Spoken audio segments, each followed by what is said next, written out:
Lo hanno atteso all'uscita del suo negozio mentre a piedi, con l'incasso della giornata, stava raggiungendo la sua auto. Il titolare della macelleria di Via Ansuino da Forlì all'Arcella è stato rapinato venerdì sera da un ladro che poco prima gli aveva anche tagliato le gomme della macchina. Ancora turbato da quanto accaduto, il macellaio preferisce non parlare a microfono. Ci racconta però che la rapina è avvenuta in pochi minuti dopo aver raggiunto la sua vettura parcheggiata in via Lippi. Infatti si era accorto delle ruote bucate, si era chinato a controllare e un uomo che lo attendeva nascosto nel buio della via in pochi secondi lo ha spinto e gli ha rubato la borsa con l'incasso della giornata, circa 7.000 euro e tutti i documenti.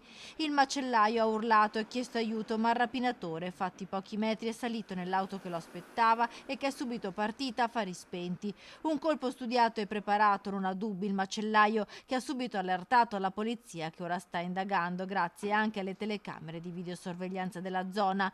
Commercianti presi di mira a Padova dai furti, come è accaduto anche a Luca Cen di Mortise, che lunedì mattina ha trovato il suo megastore in via dell'Ippodromo completamente razziato dai ladri che hanno anche distrutto la centralina dell'allarme.